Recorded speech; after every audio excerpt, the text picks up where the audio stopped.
saya Muhammad Zaidun David Alfransa, NIM 12640220161 dari kelas ES 5B. Di sini saya akan menjawab pertanyaan bagaimana pendapat saya tentang perkembangan sosiologi ekonomi dari masa ke masa. Menurut saya, dari awal lahirnya sosiologi ekonomi pada abad 19 di Prancis menimbulkan banyak kekhawatiran karena menimbulkan perubahan yang besar pada bidang politik dan ekonomi kapitalis pada masa itu. Makin bertambahnya zaman, sosiologi ekonomi juga ikut berkembang mengiringi zaman tersebut, sehingga bermunculan banyak pandangan tentang sosiologi ekonomi. Sosiologi ekonomi tidak hanya menghasilkan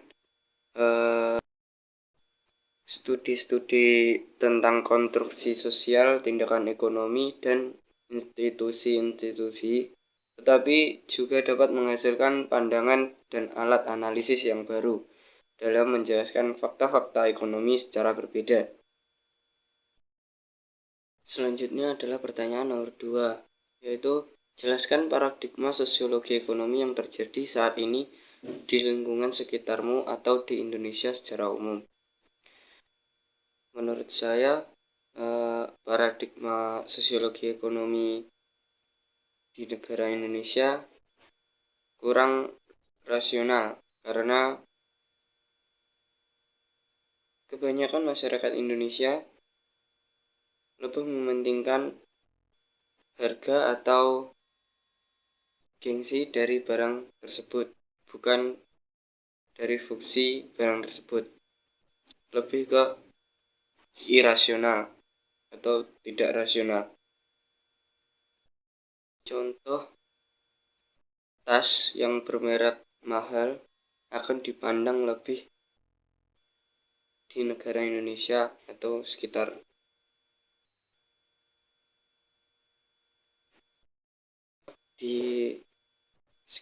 kita. Seseorang memiliki tas yang mahal atau bermerek akan dipandang lebih dibandingkan dari tas yang kurang bermerek.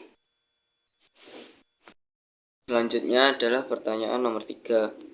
Menurut Islam, gaya hidup seperti apakah yang seharusnya kita lakukan baik kehidupan di bidang sosial dan di bidang ekonomi? Sertakan hadis yang memperkuat argumen tersebut. Menurut Islam, gaya hidup menurut ajaran Islam adalah tidak berlebih-lebihan ketika membeli sesuatu, memberikan sedikit harta untuk yang membutuhkan, dan tidak mengedepankan hawa nafsu dalam segala hal. Terdapat pada surat Al-Furqan ayat 67. Hidup sederhana adalah di antara tidak berlebihan dan tidak terlalu pelit.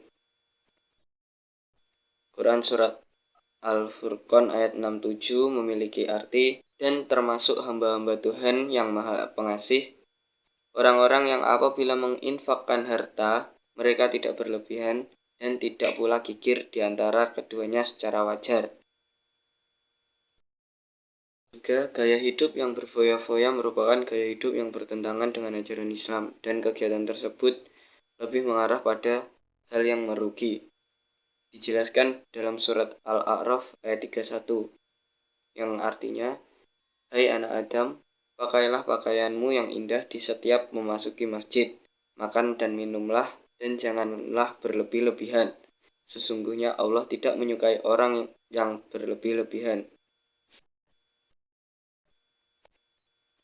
Selanjutnya adalah pertanyaan nomor 4. Menurut Anda, apa manfaat mempelajari sosiologi ekonomi Islam? Jelaskan dengan memberikan contoh real dalam kehidupan sehari-hari. Menurut saya, agar kita dapat mempertimbangkan untung dan rugi, serta hasil yang sepadan dalam usaha.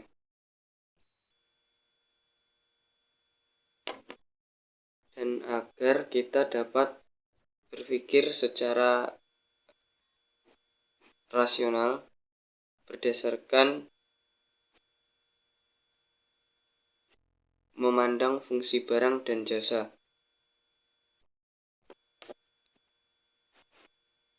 tanpa memandang dari sudut pandang harga dan nama.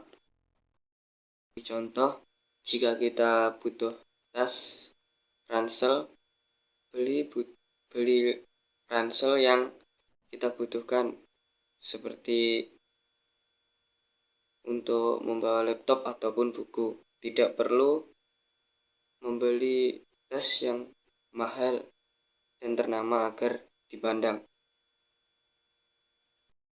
Sekian dari saya. Wassalamualaikum warahmatullahi wabarakatuh.